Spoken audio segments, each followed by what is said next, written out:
Buenas noches. En el programa Al Día de TAC Televisión nos vemos nuevamente con los compañeros Javier y Pedro, y hoy vamos a hablar quizás de algo que no nos gusta, que son las huelgas. Parece ser que en España pues hace tiempo eran casi imposibles, bueno, hace 40 años, pero ahora es una cosa que casi está a la orden del día.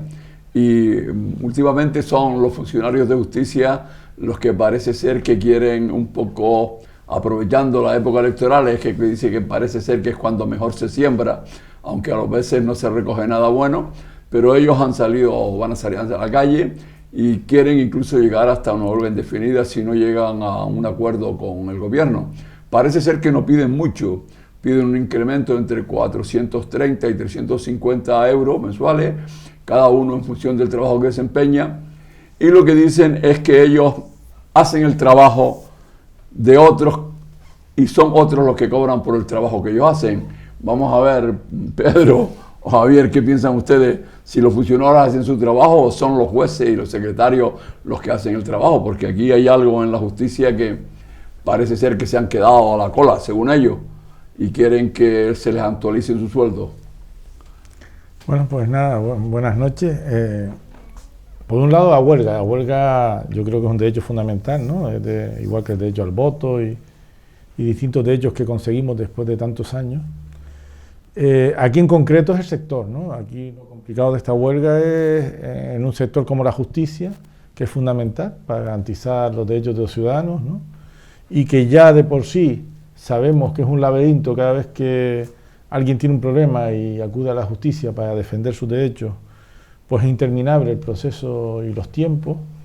Pues claro, ahora estaban hablando de que se van a posponer juicios para el 2024, o sea que cuestiones que pueden plantearse respecto a una empresa que puede cerrar, a una cuestión en torno a una casa, a un alquiler, a una familia, a una adopción de un hijo o de una hija, a un problema de pareja.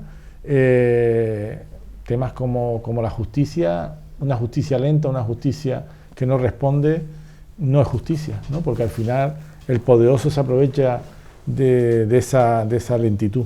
Esto empezó hace unos meses con los secretarios judiciales, bueno, ahora se llaman abogados de la Administración de Justicia, lo que antes eran secretarios judiciales, que reivindicaban que hacían gran parte del trabajo de los jueces y de las juezas, y que en cambio estaban mal retribuidos.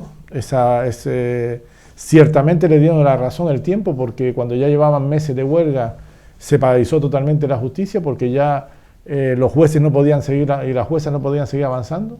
Decían algunos jueces y juezas que habían puesto todo el día, todo el trabajo que tenían atrasado. Y posteriormente los jueces y las juezas, que es algo que no está muy claro, que los jueces y las juezas, como son un poder, es el poder judicial. Es como un diputado o un concejal que se ponga de huelga, un juez y una jueza. Yo he estado leyendo y el derecho de huelga es relativo, ¿no? Creo que no tienen derecho de huelga, porque realmente son un poder dentro del Estado. Pues posteriormente, como le subió el sueldo a los abogados, pues a ellos también, porque tienen que mantener, al final también un tema de élite, ¿no? De diferencia social, de macho alfa, si a ti te suben 400 yo tengo que mantener la diferencia respecto a ti. Y ahora el resto de funcionarios de justicia, que no son ni abogados, ni abogados de administración, ni jueces o juezas o fiscales, dicen que ellos son los que hacen el trabajo. O sea que en definitiva, aquí todo el mundo dice que es el que hace el trabajo y que el otro no trabaja, y que son otros los que cobran y no los que trabajan. Algo debe pasar, pero ciertamente sin justicia, sin un funcionamiento rápido no es la palabra, sino que vaya en la justa medida, el ciudadano estamos desprotegidos, ¿no? con respecto a un montón de cuestiones. Bueno, Pedro, ¿tú qué piensas? Porque Javier decía que esta huelga va a significar que algunos juicios se atrasen un año, hasta el 24 o algo así, pero normalmente en la justicia española es normal, porque hay muchos juicios que incluso ni se celebran, pasan hasta 13 y 14 años y no se celebran. Hay otros que el tiempo quieren hacer que prescriben. También quiere decir que la justicia no sabemos a qué obedece, pero está ahí jugando un papel, por eso de que es un poder que es muy lesivo para el ciudadano y que deja entrever que no se ejerce o que no se practica o hace la justicia como debiera hacerse y que no es rápida y lo ágil que se necesita. ¿Tú qué dices, Pedro? Bueno, primero puntualizar que la huelga es un derecho que asiste a todos los trabajadores y viene recogido en la Constitución, un derecho fundamental. Y que si precisamente los trabajadores o los gremios o los grupos que trabajan eligen esta fecha, no es porque sí, la eligen porque es cuando los políticos están repartiendo bendiciones por la vida, prometen lo habido y lo que está por haber.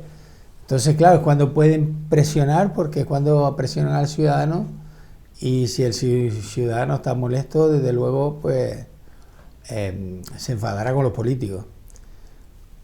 A partir de aquí, volvemos. El Poder Judicial, como bien dijo Javier, es un poder judicial, es uno de los 3 pilares sobre los que se sostiene el sistema político occidental, las democracias occidentales, el poder ejecutivo, el legislativo y el judicial, pero tiene un problema, y es que es un poder de los 3, pero es el de los 3 es el poder más débil. ¿Por qué?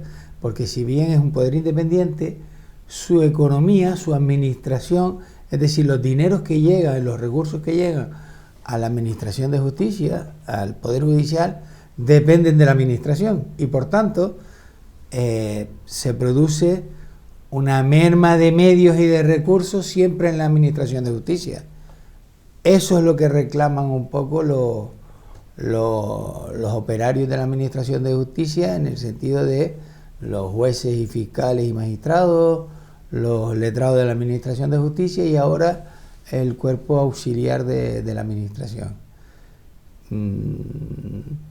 Trabajar, yo estoy seguro que trabajan, pero es posible que les falten medios.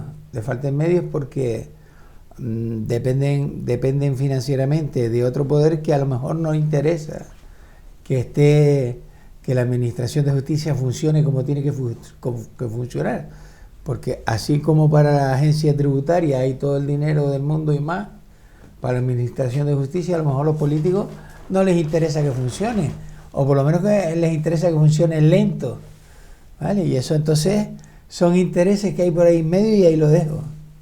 Pero ¿tú crees que al Poder Ejecutivo le preocupa, o debe de preocuparle, que la justicia sea ágil y rápida para que el ciudadano perciba que cada vez que tiene un problema grave con el que no está de acuerdo en la resolución que le han dado y recurre a los juzgados, pues rápidamente se solvente su problema?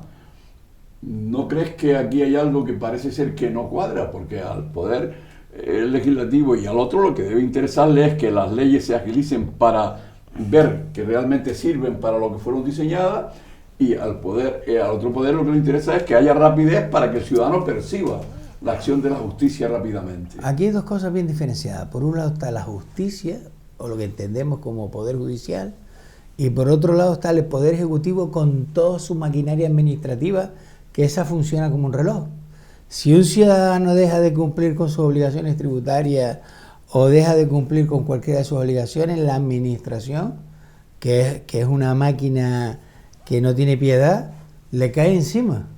O sea que bien es verdad que no hay una justicia, que hay un poder judicial por encima de la administración, pero todos vemos que las pequeñas sanciones, la administración dice, le pongo una multa, son 300 euros, pero si usted me paga y no me recurre, se la dejo en el 50%.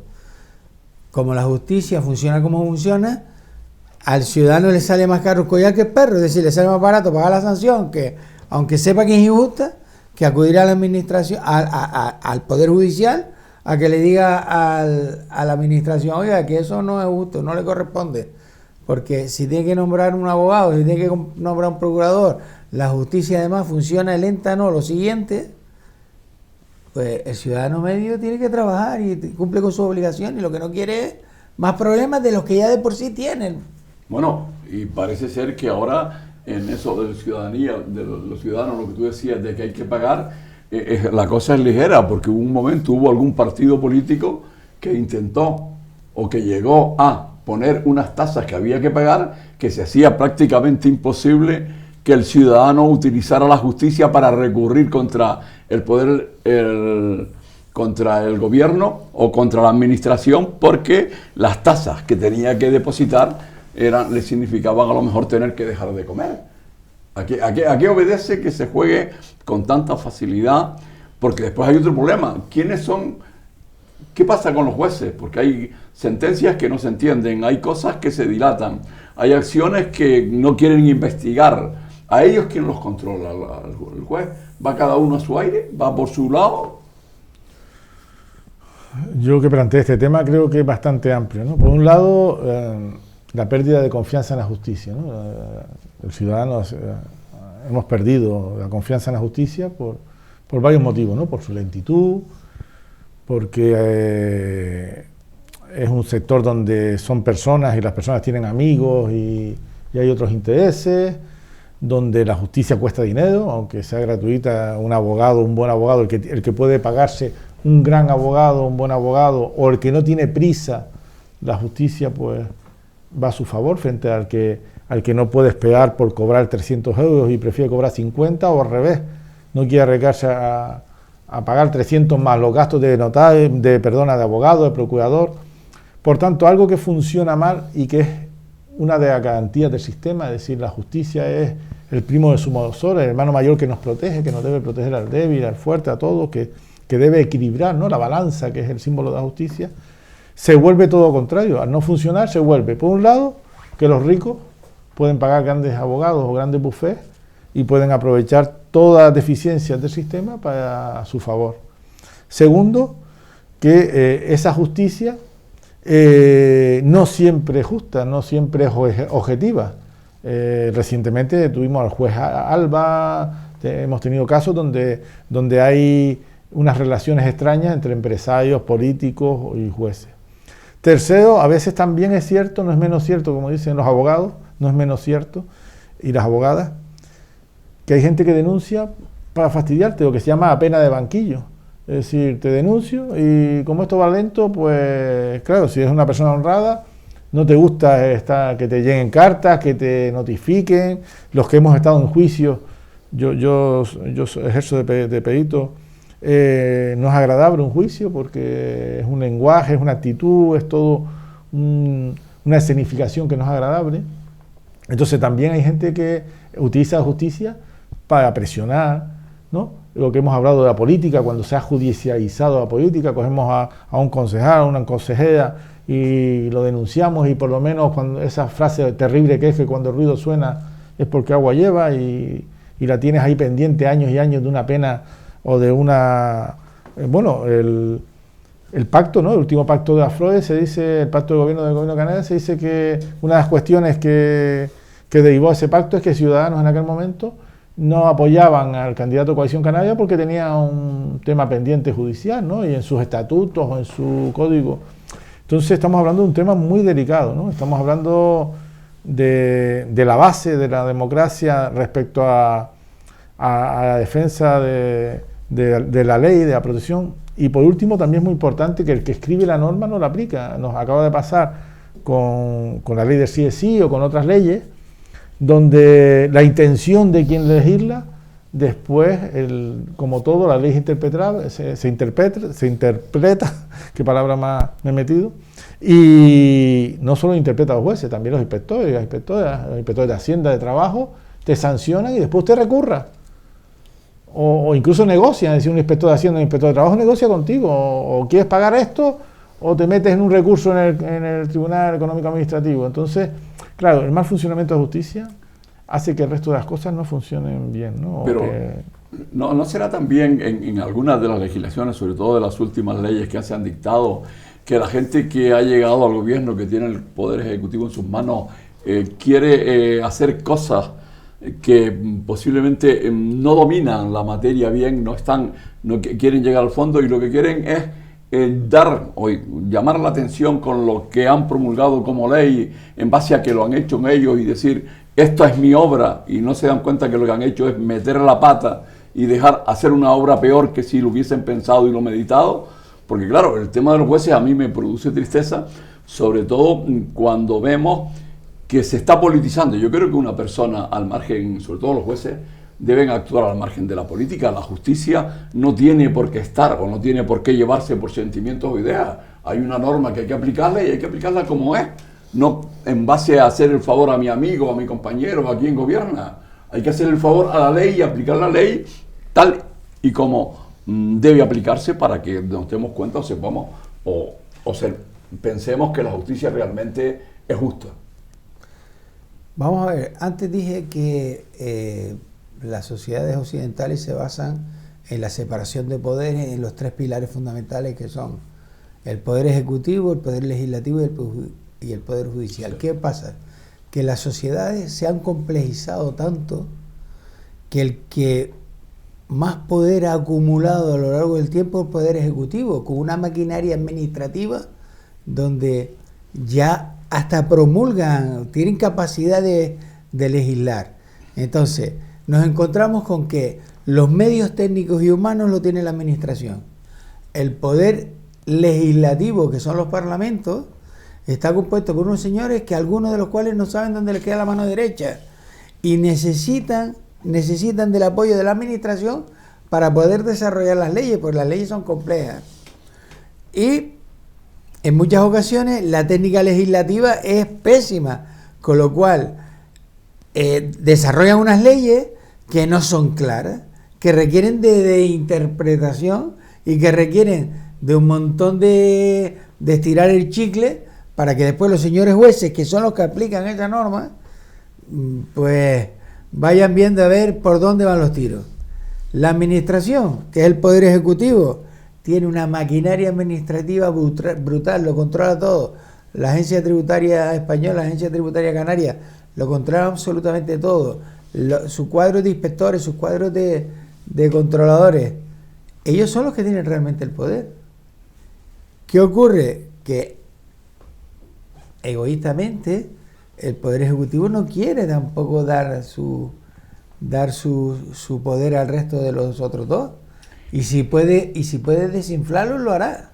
Pero ¿no será que el poder ejecutivo, cuando hemos empezado con la democracia, no ha querido potenciar al Parlamento con los técnicos suficientes? Porque realmente el Parlamento es quien promulga en última instancia la ley, ¿no? Bueno, ¿quién la aprueba? No quien la promulga, bueno, ¿quién la aprueba? Entonces, si ese Parlamento lo hubiesen dotado los distintos gobiernos que han habido de las personas preparadas y adecuadas, con asesores jurídicos en todas las distintas materias, posiblemente el Parlamento, en vez de estar al servicio del Poder Ejecutivo, estaría al servicio del propio Parlamento y del país, porque nosotros lo que elegimos es un Parlamento para que nos defienda y para que esté y haga lo mejor por nosotros, y resulta que al final todos han caído en la misma trampa y todos los parlamentos han estado siempre al servicio de los gobiernos que hemos tenido. En estos momentos, la mayoría de las leyes que se aprueban en los parlamentos vienen ya redactadas y medio hechas del Poder Ejecutivo, que es quien se las da para que ellos le echen el último vistazo y las aprueben. Porque los parlamentos no tienen medios técnicos y humanos para desarrollar todo eso, y quien tiene los recursos es la administración. Es decir, tenemos a un poder dopado enorme y otros dos poderes famélicos. Ya. Tenemos al Parlamento, que sí, que son los parlamentarios, pero ellos no lo pueden hacer todo si no tienen sus técnicos. Pero ¿tú no crees que ha sido intencionadamente que el gobierno, o es que intencionadamente que el gobierno no quiere dotar al Parlamento de medios? Por supuesto. ¿Tú piensas lo mismo, Tino? Tino no sé lo que piensa. Yo que soy Javier, sí. Perdona, Javier. Vamos a hacer los tres que pensamos que es el Parlamento el que no quiere que esto funcione. No, yo creo que nadie quiere que nada funcione, porque individualmente en ese rebumbio pues ganamos todos, ¿no? O perdemos todos. Al final las normas deben de, lo que decía Pedro, escribimos una diferenciación de poderes que no aplicamos, porque si no tienen medios y ficha económica, ¿para qué generamos eso? Tenemos que saber que las normas se interpretan, es decir, por eso existen inspectores, por eso existen distintos niveles de la justicia, y al final también vemos que los jueces progresistas la interpretan de una forma, los jueces conservadores. Europa nos ha sacado los colores porque no terminamos, el órgano principal de gobierno de los Bueno. jueces está bloqueado hace 4 años por los partidos políticos, o sea que al final la conclusión de todo esto es que no hay diferenciación de poderes, que como decía Pedro, hay un poder que es el gobierno, el ejecutivo, con toda su maquinaria de administración, y los demás están bloqueados o están limitados por esa maquinaria. Bueno, hacemos un alto y seguimos hablando luego de otro problema y de otras cosas, porque realmente no vamos a poder con el gobierno.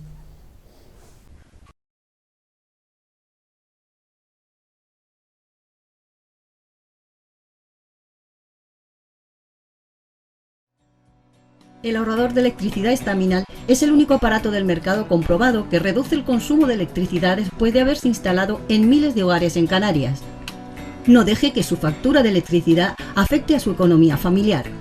Estaminal es autoinstalable y no consume electricidad. Estaminal le garantiza una reducción de un 20 hasta un 35% de su recibo de luz. Diga basta al excesivo consumo de electricidad y llámenos ya al 928-481-249. Recuerde, puede ahorrar hasta un 35% de su factura de electricidad. Estaminal, la seguridad del ahorro.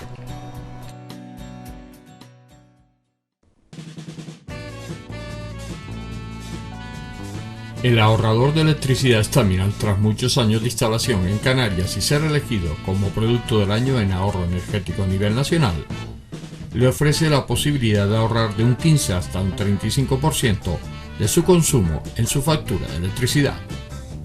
Sea cual sea su negocio local o industria, Estaminal tiene el ahorrador que se adapta a sus características. No se fíe de las imitaciones, Estaminal solo hay uno, con las homologaciones de la comunidad internacional. No deje que los gastos abusivos de electricidad afecten a la economía de su negocio. Pídanos presupuestos sin compromiso al 928-481-249. Ahorrador industrial de energía Estaminal, la solución a su excesivo consumo energético. Recuerde, ahorre de un 15 a un 35% de su factura de electricidad. Seguimos en el programa Al Día, TAC Televisión, y vamos a tocar un tema que a raíz del partido Valencia-Real Madrid da la sensación de que se ha desorbitado o se ha salido del entorno en el que nunca debió tampoco estar, y hablamos del racismo en el fútbol, racismo en el deporte. Lo que está pasando últimamente en el deporte, lo que ha pasado con las personas de color, que no tienen, creo que el color no es importante en la vida, pero hay gente que no lo soporta, y en verdad que está todo el mundo un poco preocupado por los derroteros que está tomando. ¿Ustedes qué piensan, qué creen? ¿Alguna vez dejaremos de ser racistas? ¿Alguna vez conviviremos al margen del color que tengamos y sin insultarnos, sin faltarnos al respeto, un poco haciendo que el deporte sea, como siempre lo ha sido, modélico para todo, o vamos a seguir arrastrando esta lacra del racismo? Con permiso de Javier, voy a empezar. Yo creo que vaya por delante que España en general y Canarias en particular son países muy tolerantes, donde en términos generales no existe racismo. Eso no quita para que de forma individual y de forma particular haya escenarios, focos o momentos en los que sí que pueda haberlo. El racismo, quiero, como profesional que soy de la economía, quiero hacer una puntualización, porque es curioso que el racismo, tú has comentado el racismo de color, pero hay racismo, y en general el racismo es casi todo siempre derivado del aspecto económico. Es decir, si un negro tiene mucho dinero, como los actores americanos, ya el color no se le ve. Se ve un gran jugador de baloncesto como Michael Jordan, que todo el mundo quiere ser amiguito de él, o se ve un gran actor como Will Smith y nadie lo ve, nadie tiene problema con el color. Ahora, si es un negro miserable que está en la calle pidiendo, pues es un negro. Igual pasa con los moros. Los moros, si son unos desgraciados, son moros. Si tienen Mercedes de oro y van vestidos y regalando petrodólares, entonces son árabes. Entonces, la diferencia es un poco económica. Ahora vamos al tema del fútbol. En el fútbol es deporte y rivalidad.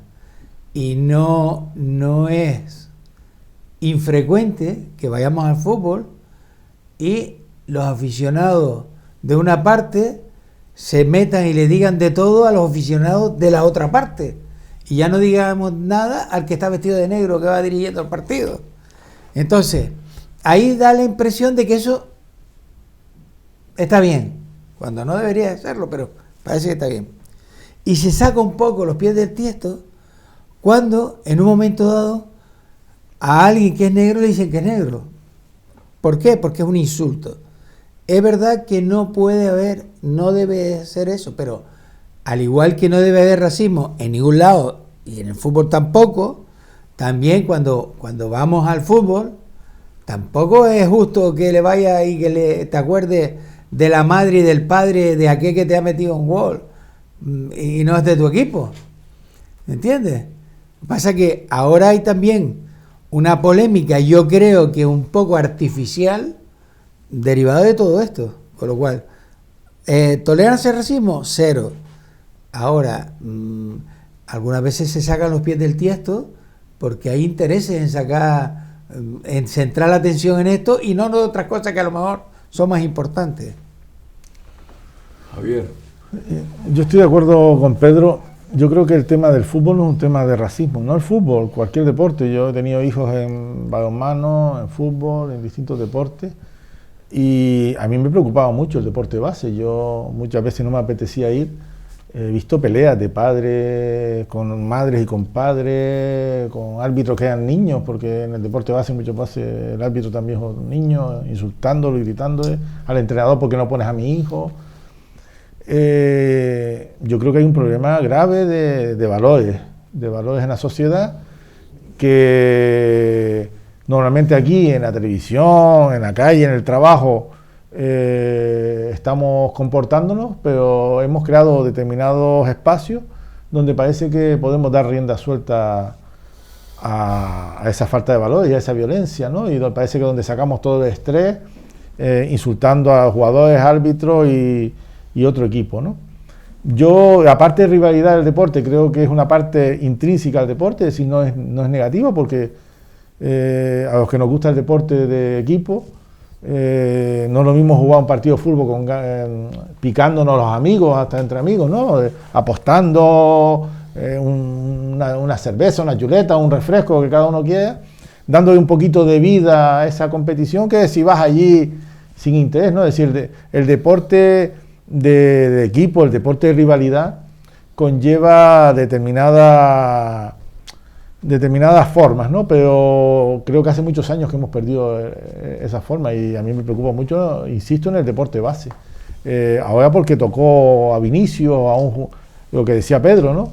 Hay racismo de ricos y de pobres, hay violencia de ricos y de pobres, pero sábados, domingos y demás días de la semana, en multitud de campos de toda Canarias o toda península, hay problemas graves de comportamiento de familia, de niños, de niñas, de todo lo que lleva ese entorno, ¿no? Y no terminamos de resolverlo, ¿no? Me preguntaba mi hijo: ¿y qué se puede hacer? Pues si hay que cerrar un campo, si hay que sancionar equipos, porque detrás hay mucho dinero. Los equipos financian a los ultras. Hay intereses, hay venta de merchandising.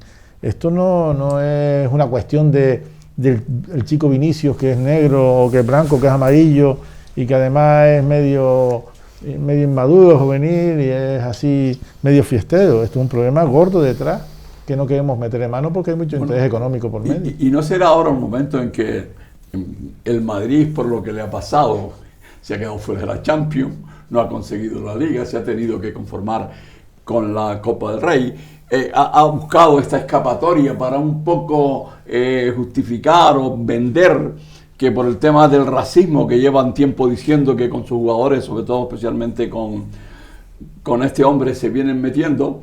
Y yo veo con este hombre, lo que veo que es una persona que por mucho que le digan, siempre lo ves con una cara alegre, sonriente, que te mira como diciendo: oye, coño, ¿a ti qué te pasa? Y yo creo que tiene un valor personal tal y como se comporta, aunque después lo ve muchas veces que se le caen las lágrimas y que llora, pero que la gente no se lo tiene en cuenta y lo que hace es considerar que es una provocación que le está haciendo. Yo espero que el Madrid no esté jugando con esto una base política de cara a sus malos resultados y a las cosas que tenía que haber hecho que no ha hecho en cuanto a la actualización o vamos a llamarle cambio y renovación de su equipo, que se ha mantenido ahí estancado.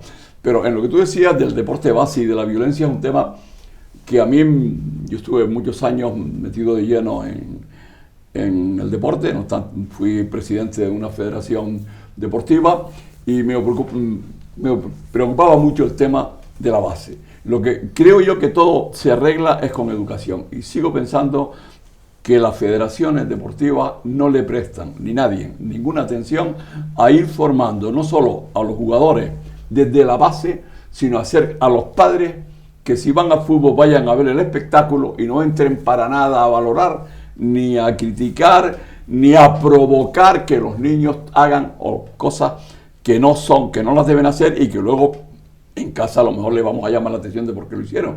Yo creo que aquí en el deporte se ha dejado un poco de la mano de Dios y bueno, me recuerdo que en la época del generalísimo, como se decía antes, la mayor evasión que teníamos era ir al estadio que podíamos gritar libremente y el pobre que pagaba las consecuencias pues siempre era, como decía Pedro antes, el vestido de negro. Yo creo que esto hay que evitarlo en el fútbol. Y claro, a lo mejor después del vestido de negro, pues ahora le toca a los de color negro. Menos mal que todavía no se han metido ni con los chinos ni con los japoneses, que también los hay en el fútbol español. Pero dejemos claro que España y Canarias especialmente nunca ha sido ni racista ni se ha practicado. En Canarias, aunque últimamente en los últimos años se han visto muchos incidentes en partidos de infantiles y cosas de estas, de peleas de padres y que debía de totalmente cortarse por lo sano.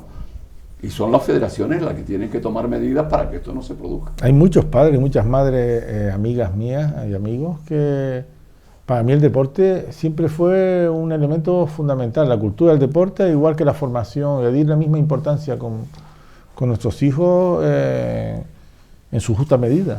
En cambio, hay padres que evitan el deporte en grupo, que los niños le piden ir al fútbol y no lo llevan porque la experiencia que han tenido en esos campos de insultos, de valores, incluso de entrenadores o entrenadoras que te incitan a dar patadas, a ser agresivos.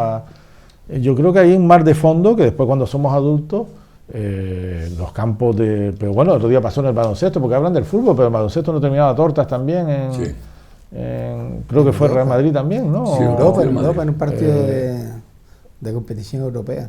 Por eso Sí. que es un tema, es decir, y más cuando las sociedades están cargadas de estrés, de problemas, pues esos espacios, si no se educa, si no se trabaja, si no se controlan, se vuelven semilleros de mucha violencia, de mucho insulto y de un mal ejemplo para nuestros niñas y niños y nuestros jóvenes, ¿no? Yo creo que todo, la palabra mágica es educación, educación, educación. Muchas veces vemos que vamos a los partidos donde juegan los niños, y todos hemos tenido hijos en edad escolar y en edad de deportes colectivos pequeños, donde muchos padres lo que van a dejar es allí la frustración que ellos tienen de lo que han podido ser y no son, y creen muchos que sus hijos son pequeños Messi, pequeños Cristiano Ronaldo, que se van a hacer ricos y famosos, que los van a jubilar. Pero la realidad no es esa. La realidad es que, en principio, los padres y muchos entrenadores parecen que el único objetivo de jugar al fútbol, un deporte colectivo, es ganar, ganar y ganar. Y no. Eso está bien ya en la competición cuando ya son más adultos. Pero al principio, precisamente, en la práctica del deporte es una cosa fundamental para adquirir valores de respeto, de educación, de solidaridad, de compañerismo, y no todo lo contrario. Es decir, al que gana se le saluda y se le respeta porque ha jugado mejor que nosotros, y se acabó y no pasa nada. Y no que lo vamos a matar y le vamos a dar patadas, como algunas veces hemos oído todos por ahí. No, métele ahí, reviéntalo. Pues no, eso no puede ser. Y lo que se hace es tolerancia cero en la base. Porque los niños, eso es lo que van mamando. Y si eso lo maman de pequeño, después lo van desarrollando de grande. Pero fíjate hasta dónde están llegando los extremos, que en deportes de élite como puede ser el tenis o el golf, se están observando algunos momentos de violencia por parte de determinados jugadores ante cualquier acción del contrario en que pierda un par de segundos más en el saque, o cualquier decisión del juez de mesa, que parece ser que hay, lo que decía Javier, una crispación permanente, o que quizás las competiciones ya se están pasando, llegando al último extremo en el cual tengo que ser mejor, tengo que ganar porque tengo que ganar. Aquí hay algo que parece ser que nos está, el querer ganar quizás a lo mejor nos está olvidando de que tenemos que hacer deporte y que es lo que nos mueve a... Perdóname, Javier, yo creo que lo que se está perdiendo es la nobleza del deporte. El pilar del deporte es la nobleza. La nobleza es competir con un igual en las mismas condiciones y respetarlo tanto si gana como si pierde. Esos son valores, pero esos valores se inculcan desde pequeñitos. Y si esos valores se pierden, lo que estamos vale ganar a cualquier precio y a costa de qué. Eso es lo que hemos perdido. Es decir, que participar es lo importante. Y pasarlo bien, ¿no? Y ganar puede ser importante, pero ¿a costa de qué? Es decir, a costa de cualquier cosa, ¿no? Es decir, mientras haya nobleza, que gane el mejor, ¿no? Bueno, pues vamos a hacer un alto, descansamos un poco y volvemos otra vez en el programa al día. ¿Pero tú eres del Barcelona o del Madrid? ¿Del Madrid, del Barcelona? Tú eres más del Madrid, tú tienes pinta del Madrid. Sinceramente, me gusta el deporte, no me gustan los equipos.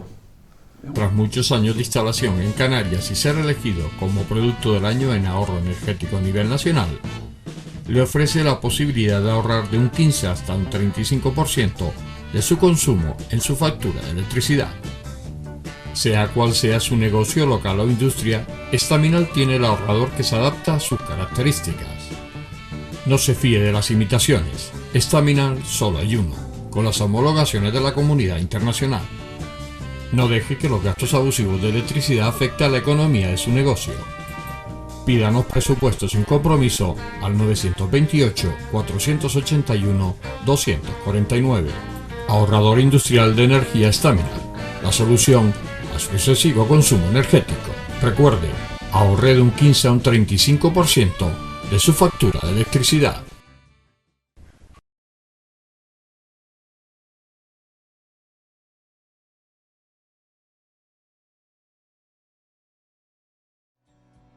El ahorrador de electricidad Estaminal es el único aparato del mercado comprobado que reduce el consumo de electricidad después de haberse instalado en miles de hogares en Canarias.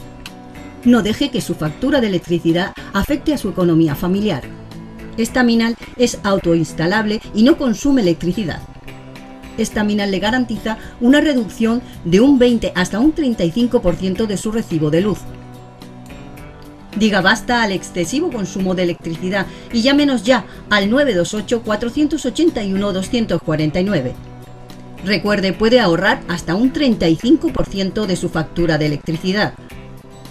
Estaminal, la seguridad del ahorro. Bueno, seguimos en el programa al día, ya a punto casi de concluir. Y hoy, después de que hayan terminado lo que nos llaman, eso que nos hace participar en la democracia, las elecciones, y que ya estén todos ellos tranquilos, desahogados, se hayan olvidado de decirnos más mentiras, ahora tendrán que hacer pactos, tendrán que sentarse a hablar, tendrán que intentar hacer que las distintas instituciones donde ha habido elecciones sean gobernables, pero yo creo que deberían preocuparse mucho de en su labor y en sus pactos conseguir que se satisfagan realmente las necesidades que tiene la ciudadanía y se solucionen aquellos problemas que la ciudadanía tiene cada día. Vamos a ver si nosotros de aquí, Pedro, Javier e Hilario, intentamos dar un paso hacia adelante y logramos que pacten algo que valga la pena, o creen ustedes que vamos a seguir con pactos como los que tuvimos el año pasado, que no sabemos cómo acabaron, que parece que si se reproducen, si no se reproducen.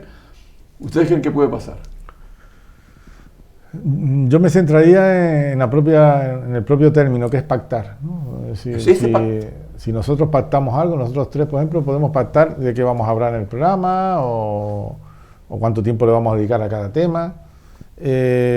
Por tanto, para pactar, me gustaría saber los políticos que han salido elegidos y las políticas que han salido elegidas, sobre qué van a pactar, sobre el sillón, sobre amistades o enemistades que se tienen, es decir, muchas veces partidos que pueden estar cerca de una misma propuesta, como se llevan mal la cabeza de lista o el cabeza de lista, pues no pactan. No sé si realmente hay programas sobre los que pactar, es decir, hay medidas concretas donde lleguen a acuerdo, porque al final, ¿qué pactan? Que vamos a estar juntos y nos vamos a aguantar, como esos matrimonios o esas parejas que, aunque no se quieran, tenemos que convivir para pagar alquiler media o para criar a nuestros hijos. Van a pactar por mantener la silla y poniendo unos límites de no atacarnos o de cuestiones concretas, o van a pactar soluciones para distintas instituciones, porque estamos hablando de ayuntamientos muy importantes, cabildos y gobiernos, ¿no? El gobierno de Canarias, ¿no? Y por tanto, en cada ámbito es muy importante. Además, aquí tenemos la dificultad en el gobierno de Canarias, que con la ley esta electoral, pues mira lo que ha salido, ¿no? Tantos partidos, partidos que han tenido miles de votos y no han sacado representación, otros con poquitos votos en una isla tienen mucho poder. Yo quiero para mi isla un aeropuerto, quiero para mi isla 10 kilos de manzana y te dejo a ti que para tu isla.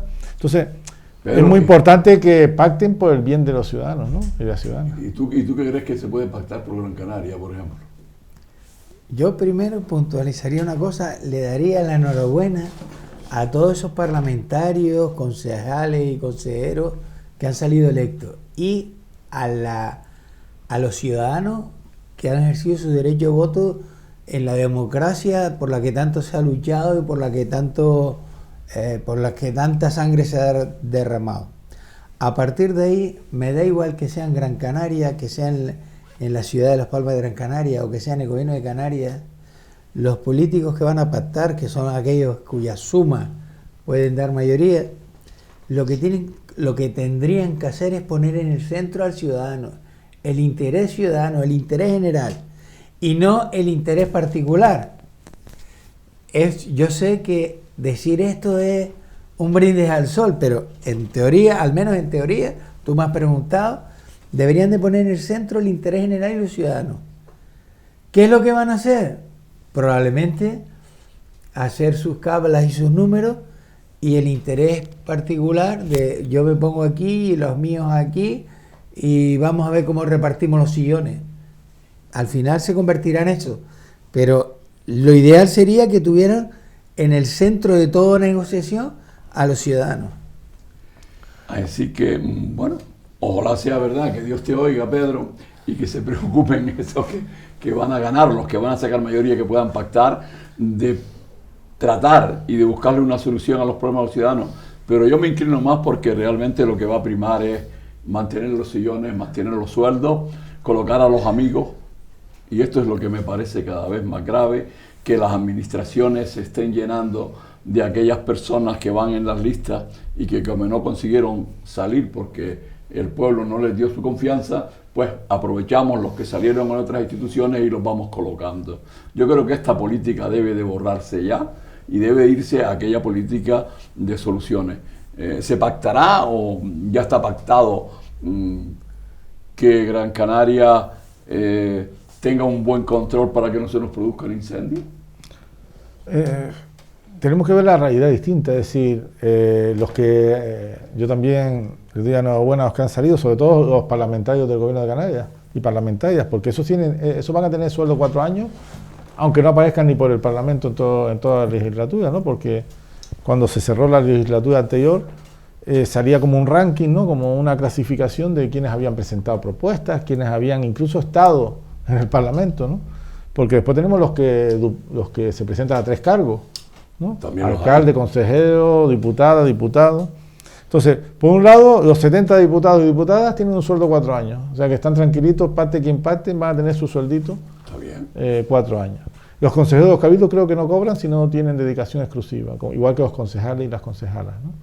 Entonces, que son los que más preocupados están ahora de tener el poder para poder cobrar, si estamos hablando de cobrar.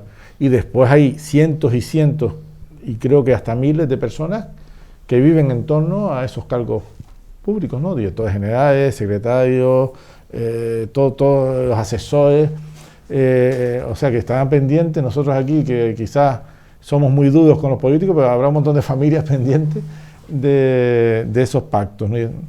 Por tanto, yo creo que generalizar es de gandules. Yo creo que hay personas honradas, hay políticos, hay cargos que han obtenido su designación y lo van a hacer lo mejor posible. Y creo que algunos de ellos pondrán Gran Canaria o Las Palmas de Gran Canaria o Telde por delante de sus propios intereses, ¿no? Yo parto de lo mismo. Yo es que como no vi programas electorales en su momento, no vi propuestas concretas, pues será que ahora tendrán que, o las tenían guardadas y las pondrán sobre la mesa, porque si no, ¿el pacto de qué va? Por colores, porque somos de izquierda, derecha. Ahora todo que nos echamos los trastos, ahora nos olvidamos, todo que nos insultamos o los que nos atacamos nos olvidamos. ¿Qué piensan ustedes? ¿Hay partidos que hay relaciones inconciliables que no pueden pactar o puede pactar todo el mundo? Tendrán que verlo, ¿no? Yo creo que si se centran en el ciudadano y se centran en propuestas, cualquier pacto es posible. Pero mira, hubo una cosa que a mí me sorprendió. En la última legislatura, Antonio Castro dijo, hablando del funcionamiento del Parlamento, que de los 60 parlamentarios que habían, 20 no tenían prácticamente ocupación. Es decir, que no estaban haciendo nada, sino cobrando a final de mes.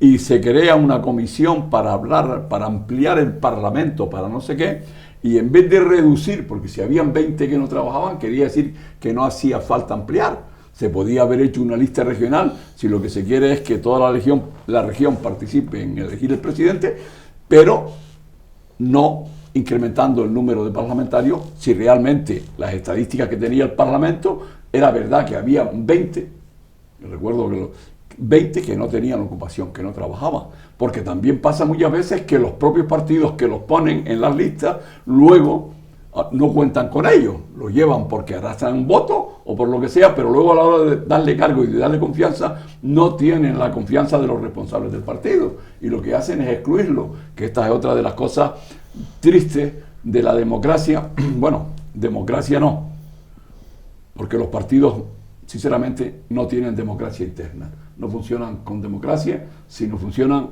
a dedo. No fue Franco solo el que funcionó, sino seguimos, pese a que tenemos elecciones, viendo cómo se funciona a dedo. Y esto es lo que me parece una tristeza, es decir, si sobraban, ¿por qué se incrementó? Vale, se ha incrementado y ahora están deambulando, que no saben qué hacer, pero cobran a final de mes. Y en los cabildos, tristemente, pues pasa lo mismo. Claro, todo eso obedece a que hay una ley, sobre todo en los ayuntamientos y cabildos, que dice que X porcentaje del presupuesto se destina a los salarios de los concejales y consejeros elegidos. Y es ahí donde, según el grupo que gobierne, distribuyen y dicen que unos cobran y que otros no cobran. Y aquí es donde había que hacer un poco más equitativo con todos los que se han elegido, porque el pueblo a todos les quiso dar la confianza. Y al menos que tengan una pequeña remuneración por ese trabajo que debieran hacer. Pero claro, Pedro, yo no sé si es que yo me he salido del tema o que es tan extraño y las situaciones que estamos padeciendo en Canarias son tan diferentes que no tenemos por dónde cogernos. No, está muy bien traído. Dos cosas. Entre las pocas cosas en las que suelen ponerse de acuerdo, tanto los de derecha, los de izquierda, los del centro, los de arriba y los de abajo, es al principio de la legislatura subirse los sueldos. Ahí suele ser por unanimidad y todos se ponen de acuerdo. Por tanto, yo estoy convencido y seguro de que poderse poner de acuerdo, se pueden poner de acuerdo. Y en otra de las cosas en las que normalmente están siempre de acuerdo es en ampliar el número de políticos que necesita nuestra administración. ¿Por qué? Porque ampliar el número de políticos significa poner más de los nuestros, tener más capacidad de poner gente afín. Entonces, ¿quién le pone el cascabel al gato? Tenemos una administración mastodóntica, cada vez es mayor, cada vez el sector público es mayor, el sector privado es menor. Pero los políticos vemos que sea del color que sea, no quieren ponerle el cascabel al gato y decir, bueno, ¿cuántos parlamentarios tenemos en España? 350, vamos a reducirlo a 300. En Canarias de 70, en lugar de 60 a 70, vamos a hacer de 60 a 50. Los consejeros del Cabildo, los concejales de los ayuntamientos, en eso sí que están todos de acuerdo. Ampliamos. ¿Hasta cuándo? ¿Hasta dónde?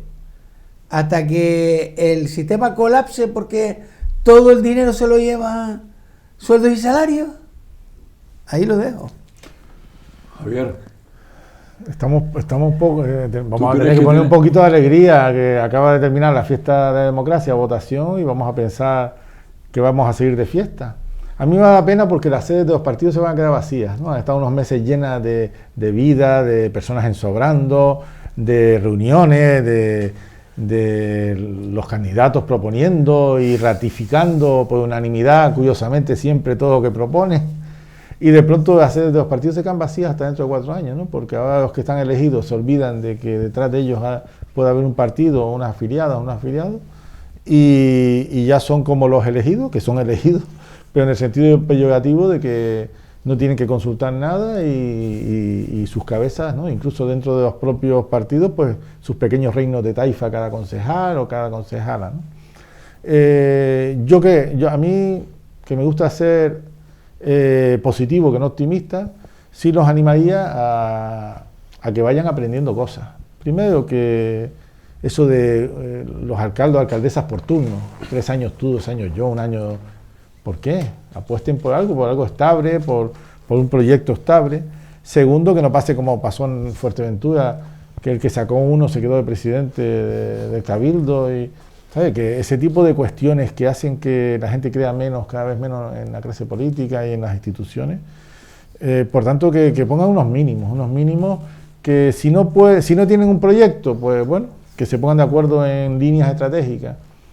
Que necesitan comer, es digno, todos necesitamos trabajar y comer, pues también, que sea porque también luchen por su sueldo, pero que por lo menos tengan vocación o intención de hacer lo mejor para las instituciones que representan y para los ciudadanos y las ciudadanas que representan, ¿no? Así que los animo, voy a darle un voto de confianza ahora que están empezando y que todavía no han cerrado los pactos. Y ya dentro de 4 años pues los valoraremos, ¿no? Y los examinaremos. Bueno, yo también se lo daría, pero lo que les pediría es que dialoguen, que eso de imponer porque tengo mayoría esta infraestructura o aquella infraestructura, esta obra o aquella obra que luego no se termina o no se lleva a cabo y se derrochan dinero público que hace falta para otras cosas, es lo que se debe de romper y se debe de quitar de en medio. Dialogar, y toda aquella infraestructura que sea costosa, que sea importante, que sea consensuada con todos los que forman las corporaciones para evitar tener que derrochar lo que nos hace falta para seguir creciendo y para solventar los problemas de nuestro pueblo. Y con esto yo creo que los vamos a dejar. Buenas noches y hasta el próximo programa. Buenas noches.